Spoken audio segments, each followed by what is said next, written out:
Hola, ¿qué tal? ¿Cómo les va? Muy buenos días. Como les habíamos anunciado, recibimos hoy, aquí en la entrevista de Tele Buen Día, al presidente de la Suprema Corte de Justicia, el doctor Jorge Chediak. Chediak, gracias por acompañarnos. El agradecido soy yo, buenos días. ¿Lo sensibiliza la situación que se está viendo en la República Argentina con el caso Nisman? Como integrante del Poder Judicial, como un hombre de leyes. Y además, hijo de argentino, yo siempre relevo, mi papá era argentino y siempre me ha dolido algunos episodios que suceden a nivel del Poder Judicial y del Ministerio Público en la República Argentina, dado que somos pueblos muy parecidos, pero tenemos historias institucionales distintas, así que sí, me preocupa mucho la situación en Argentina. ¿Le preocupa la fortaleza de las instituciones? Sin duda. El rol de juez, y los jueces en Uruguay somos vitalicios, es decir, ingresamos a los 25 años y nos jubilamos con 70, da justamente visión institucional, no una visión política que no tenemos y que no nos está vedada, pero sí una visión institucional porque uno ve pasar los distintos gobiernos, pero las instituciones quedan. Entonces, desde la visión del juez, lo institucional es esencial, es básico para la democracia, es básico para el país, es básico para el desarrollo y los debemos preservar todos. Por eso somos, creo yo, los jueces tan cuidadosos en nuestras expresiones. ¿Y en Argentina está amenazada esa fortaleza de la institución del Poder Judicial con todo este escenario? Es difícil mantener instituciones fuertes cuando la estructura democrática toda de un país, de cualquier democracia, sin hacer ninguna referencia concreta, está en situaciones de crisis o de tensión. En general, lo mejor para las instituciones es que todas sean fuertes, que la democracia del país, cualquiera que sea fuerte y que el país en sí sea estable, que es una situación que en Uruguay sí se da, pero usted sabe que es atípica. Uruguay integra una lamentable selecta minoría de democracias plenas y estables en la región, que en definitiva, dejando de lado Canadá, somos tres: Chile, Costa Rica y el Uruguay. Y como presidente de la Suprema Corte de Justicia, ¿tuvo algún contacto con integrantes del Poder Judicial para manifestarle su solidaridad, para ponerse a disposición de lo que necesiten? No, en el momento no. Sí, como integramos la Cumbre Judicial Iberoamericana, tenemos contacto periódico cada determinados meses, todos los años, con autoridades de todos los poderes judiciales del continente, y allí muchas veces intercambiamos experiencias y preocupaciones mutuas, pero de este momento concreto no. Bien, lo traigo a nuestro país. Hoy aparecen justamente en el diario El País algunas versiones en torno a lo que fue la reunión del Consejo de Ministros de ayer y conceptos del licenciado Jorge Vázquez vinculados a la actuación de los jueces por los incidentes en el estadio de Cerro el pasado día sábado. Allí se critica el accionar de los jueces por lo que todo el mundo dice, ¿no? Hay 11 detenidos, están todos en libertad, nadie los procesa. ¿Le preocupa la imagen que queda del Poder Judicial en hechos de estas características? 11 personas detenidas y siempre quedan en libertad. A la Suprema Corte de Justicia toda nos preocupa enormemente la imagen del Poder Judicial. Estamos en una época de imagen donde es importante ser de determinada manera y también parecer de determinada manera. Es decir, es importante la esencia, el ser, y es importante la apariencia o la imagen, como usted señala. Y este tipo de hechos puntuales pueden afectar la imagen, como algunos lamentables homicidios que acaecen, y puede afectar la imagen que sean resueltos o no. Entonces sí estamos muy preocupados por la imagen, tratamos de que la relación, lo que usted plantea, la relación con el Ministerio del Interior sea la mejor posible, la coordinación entre autoridades judiciales y policiales sea lo mejor posible, que no haya rispideces que dificulten el funcionamiento, porque en definitiva, respecto de la seguridad, tanto la policía como los jueces estamos del mismo lado de la baranda, estamos del lado de brindar el servicio, de proteger al ciudadano, así que todo lo que conspire contra una imagen de colaboración y buen servicio nos preocupa.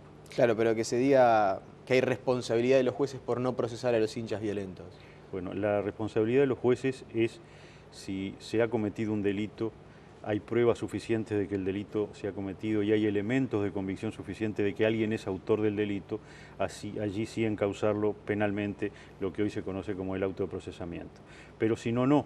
Es decir, está el juez, todos los jueces estamos para proteger a los ciudadanos de a uno, entonces puede haber una apariencia de que se han cometido delitos, pero si no se identifica plenamente a quien puede haber sido su autor, allí el juez lo que debe hacer es abstenerse de procesar y continuar la investigación a efectos de ver si reúne los elementos. Y en aras de su experiencia integrando el Poder Judicial, ¿cuánto puede incidir un episodio como el que describe el juez de la causa que se dio en este caso, en el sentido de que el policía que lo atiende no le diga que hay policías heridos, por ejemplo?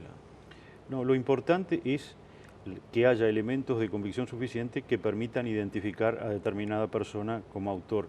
En el problema de la violencia en el deporte arrastramos décadas de experiencia y de hechos que no debieron haber ocurrido, problemas con las cámaras de baja definición, problemas con la dificultad para identificar en tumultos en una pantalla de televisión a eventuales autores. Usted vio qué dificultoso se vuelve cuando hay lentes o hay gorros o elementos que dificultan ver la cara o la persona está en movimiento.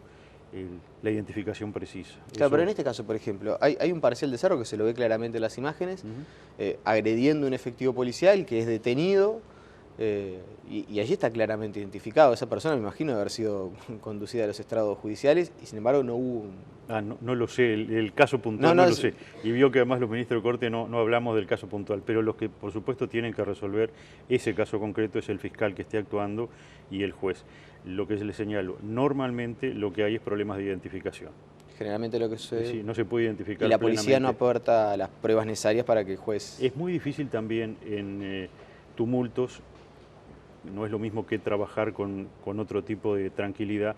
En tumultos es muy difícil que muchas veces se puedan aportar pruebas, el caudal de pruebas necesario para encausar a alguien por uno de estos delitos. Más allá de que acordó reunirse con Tabaré Vázquez y el equipo económico después del 1 de marzo, ¿no ha mantenido contactos ni siquiera informales acerca de la variada gama de asuntos que tiene para desarrollar en ese encuentro? Yo estuve haciendo un repaso, pero ni que hablar el dinero del conflicto del Poder Judicial, pero además también los recursos para la instrumentación del nuevo código, lo que se plantea ahora la Comisión por Verdad y Justicia. Hay varios ítems que deberían desarrollar en ese encuentro. ¿Ya por lo menos hay alguna conversación informal en torno a esto? No, todavía no lo hay. Le agrego alguno más. Tenemos para gastos de funcionamiento de este año 2015, antes de la instancia presupuestal, un déficit estimado de 81 millones de pesos, con lo cual en principio podríamos funcionar hasta mediados de año y no después, así que sí hay una cantidad de temas, pero como he señalado, esperaremos que el nuevo gobierno tome posesión, todos los cargos, y luego iniciaremos la ronda de conversaciones. O sea que si el nuevo gobierno no aporta los dineros y los recursos necesarios, 81 millones de pesos. 81 millones. El Poder Judicial funcionaría o tiene los recursos para funcionar hasta mediados de año. Sí, y luego entraremos en economía de guerra, recortando una cantidad de servicios, lo que pueda ser recortado a los efectos de llegar hasta el 1 de enero del 16. Pero confiamos en que, como ha ocurrido normalmente, se nos refuercen los rubros, se nos habilita refuerzo de rubro para este año. Y en cuanto a las necesidades presupuestales, por ejemplo, ¿ya tiene un estimativo de lo que le van a solicitar al gobierno electo? En montos absolutos no, pero le señalo las dos obras más importantes para este quinquenio del Poder Judicial, una de las cuales tiene financiación y la otra todavía la requiere. La que ya está financiada es el Centro Justicia Maldonado. Ya se firmó con la empresa que va a construir el primer módulo del contrato, debería empezar dentro de 90 días y estar pronta en los 2 años subsiguientes. Va a ser revolucionario a los efectos del funcionamiento de la Justicia Maldonado. El primer edificio en Maldonado construido para que funcionen juzgados, allí van a funcionar los juzgados penales, todos y sobre todo los del nuevo código que entraría en vigencia a partir del año 2017, y el edificio del Banco de la Caja Obrera en Montevideo, en la calle 25 de Mayo, que ya lo adquirimos hace 3 años en 6 millones de dólares, le hemos gastado más de $1 millón en reformas de la estructura, pero se requiere un refuerzo presupuestal muy importante para hacer toda la parte interna del edificio, a los efectos de que también allí vayan en el 2017 los 20 juzgados letrados penales nuevos que deberán haber en Montevideo para que el nuevo código empiece a funcionar. Claro. Y en cuanto al incremento del porcentaje que usted me decía, en términos absolutos no, pero hay un estimativo de cuánto se debería reforzar en porcentaje, por ejemplo, los recursos asignados hoy al Poder Judicial. Nosotros estimamos que si se pudiese conseguir todos los refuerzos presupuestales necesarios, tanto para las dotaciones, para los nuevos cargos y para la infraestructura necesaria para el nuevo código, este porcentaje tradicional de ejecución presupuestal del 1.2% que tiene el Poder Judicial debería elevarse al 1.8% del presupuesto. Me imagino a Astori mirando la entrevista y ya agarrándose la cabeza para poder cumplir con sus requisitos. Le va a doler la billetera Nunca a Astori, ¿no? nunca hemos llegado, también lo relevo, al 1.8. El porcentaje de ejecución presupuestal más alto que ha tenido el Poder Judicial fue en el gobierno del doctor Luis Alberto Lacalle de Herrera, donde en el mejor año se llegó al 1.54. Pero bueno, la media de estos últimos años es de 1.2. Con ese porcentaje del presupuesto va a ser imposible abordar todos los temas que tenemos pendientes. Y todo esto sin contar el conflicto por el incremento salarial. Contando el conflicto, allí estaría las previsiones para el pago del futuro. No, ahí sí, no el pago atrás de lo que está adeudado, que eso por ahora está transitando por las vías de juicios y bueno, deberá tratarse de otra manera, dado que allí pueden llegar a haber sentencias de condena y deberán pagarse como corresponde. ¿Y piensan conversar sobre esta idea del gobierno electo de crear unidades especializadas en el Ministerio Público, en el Poder Judicial, para la investigación de denuncias sobre violaciones a los derechos humanos? ¿La visión del Poder Judicial en torno a esto? No hay otra cosa que un informe que ya ha hecho la Corte sobre algún proyecto en este sentido durante este gobierno, donde la Corte señaló que no para las fiscalías especializadas dejémosla de lado porque eso es otro ámbito y allí habría que analizar el problema concreto. En el caso de los jueces que se pudieran crear ahora para delitos que ya fueron cometidos en el pasado, allí está el obstáculo del principio del juez natural, que integra el debido proceso democrático y que está basado en la vieja aspiración de la democracia de que solamente se puedan privar de sus derechos, sobre todo a la libertad ambulatoria, a un ciudadano por una ley que preexista al delito, que haya fijado la forma del delito, las penas del delito, los sistemas de prescripción del delito y además que el juez que termine decidiendo esa causa sea aquel juez que estaba predeterminado a la comisión del delito, es decir, que no se pueda digitar un juez para hechos que ya acaecieron. Para hablarle incluso a la gente, la creación de un juzgado especializado en derechos humanos podría ser para crímenes cometidos a posteriori y no para los anteriores. Sin ninguna duda, si se creara hoy un juzgado especializado en derechos humanos, se empezaría a entender sobre cualquier violación de derechos humanos que empezara esta tarde a pasar. No puede aplicarse por esta veda del principio de legalidad y el principio del juez natural a delitos anteriores. Y hoy aparece en el semanario Búsqueda algunos conceptos de Pérez Manrique vinculado al espíritu. Y Pérez Manrique menciona que hoy importa más conocer la verdad que aplicar sanciones. ¿Es compartible ese espíritu? Bueno, el derecho a la verdad está básico, es un derecho humano también básico y en todos los procesos de justicia de transición se aspira a lograr la mayor verdad, el mayor conocimiento de los hechos que se hayan acaecido y por supuesto para ello no hay obstáculos.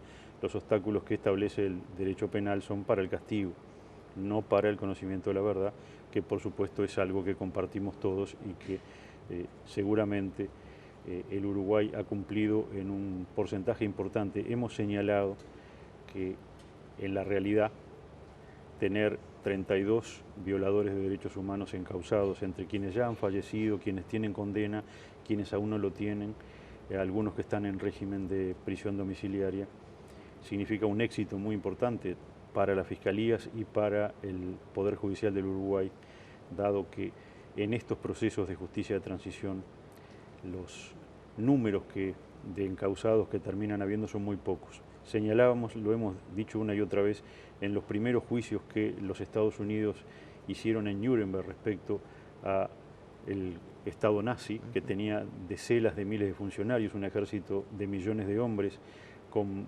miles de oficiales que violaron los derechos humanos, se terminaron encausando 34 jerarcas nazis, de los cuales 4 fueron absueltos y creo que menos de una veintena fueron ejecutados, y Uruguay, en una situación histórica no comparable, dolorosísima, pero no comparable con la magnitud de la Segunda Guerra Mundial, ha encausado 32 violadores de los derechos humanos, lo cual es exitoso. No es lo que a todos nos gustaría, que es el 100%, pero sí es muy exitoso. No se puede decir que el Poder Judicial y el Ministerio Público del Uruguay no hayan cumplido con su deber. Pero puede llegar podemos estar ante un momento donde lo más importante, más allá de nuevos procesamientos o eventuales procesamientos, sea que el Poder Judicial colabore en la búsqueda de la verdad y no tanto en castigar a los... Es lo que hemos hecho, es nuestra función en estos casos específicos y se ha trabajado en ello, le señalo, con éxito.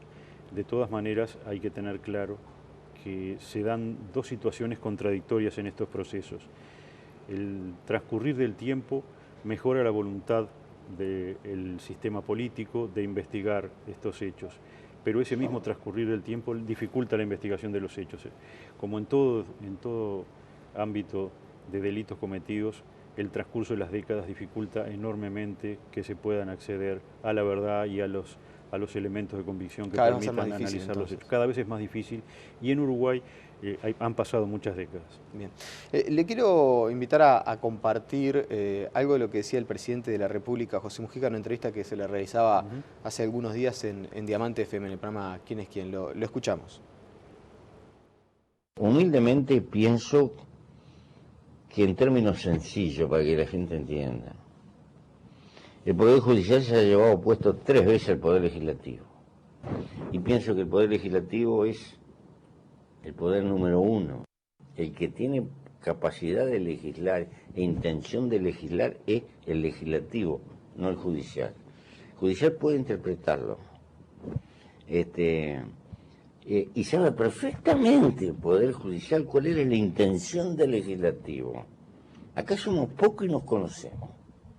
Eso lo tenía perfectamente claro. Aduciendo problemas de forma, se olvidó de la cuestión del contenido. Cuando el presidente de la República dice que su poder, que el Poder Judicial se llevó puesto al legislativo. No, el Poder Judicial nunca, no usemos el lenguaje florido del señor presidente de la República, nunca agrede a los otros poderes del Estado. Lo que pasa es que la función del Poder Judicial es controlar a los otros poderes del Estado. Y usted vio que, igual que pasa en el ámbito deportivo, con quienes controlan, en general, quienes juegan se enojan. La función del Poder Judicial, la básica, es como Tribunal Constitucional, la Suprema Corte de Justicia, controlar la actividad legislativa, lo cual significa nada menos que controlar a las mayorías, porque las leyes se aprueban por mayoría, sean de un solo partido, sean de varias. Y en todas las democracias del mundo eso lleva a alguna rispidez dentro del sistema, porque el control de constitucionalidad es un freno y, bueno, se entiende muchas veces de parte del poder político que se están bloqueando iniciativas, pero esa es la función del Poder Judicial. Para eso estamos, para eso fuimos diseñados, para controlar el poder. Las mayorías en una democracia son el poder y el principal freno para ellas es el Tribunal Constitucional, la Suprema Corte de Justicia, que es lo que hemos hecho. Y cuando se alega problemas de forma, bueno, parte no menor de los defectos de constitucionalidad que las leyes tienen son defectos de forma, y eso es tan importante como los defectos de fondo, y hay que declarar inconstitucionales las leyes que tienen defectos de fondo, pero también aquellas que tienen defectos de forma, porque la Constitución nos marca a los 3 poderes de Estado las reglas del juego, y la última palabra sobre la constitucionalidad de las leyes no la tiene por definición el Poder Legislativo, porque si no, no habría Constitución, sino el Poder Legislativo podría cambiar la Constitución cuando quisiera, sino que la tiene la Suprema Corte de Justicia. Yo entiendo que usted dice, vamos a dejar de lado el lenguaje florido del presidente Mujica, pero es que todavía en el poder político, ya no hablo ni siquiera del poder ejecutivo, a la clase política como clase, ¿le cuesta entender lo de la separación de poderes? ¿Le cuesta asumir lo de la separación de poderes? Yo creo que entender, los uruguayos la entendemos. Lo que pasa es que en el juego diario muchas veces se crean tensiones, porque una cosa es la definición estática del funcionamiento de los 3 poderes de un Estado y otra cosa es la realidad diaria, donde todos actuamos, vivimos, nos apasionamos, nos enfrentamos por temas concretos, pero un poco volvemos a lo que usted señalaba. La visión nuestra es institucional, es de largo plazo, y estos son pequeños episodios que no hacen a la esencia de la democracia. Hay que tener clara que lo que importa es la visión de largo plazo para relativizar estas situaciones concretas. Ahora, ¿fue difícil lidiar con el presidente Mujica, con su equipo de asesores? En lo personal hemos tenido estos 5 años una muy buena relación con el presidente Mujica. En lo institucional, bueno, es evidente que han sido años entretenidos. Había una maldición china que le deseaba a los enemigos que vivan años entretenidos. Bueno, hemos vivido años entretenidos con el presidente Mujica y en lo personal yo aspiro a tener años un poco más aburridos y menos entretenidos. Años un poco más tranquilos, entonces, Más los que estén por venir.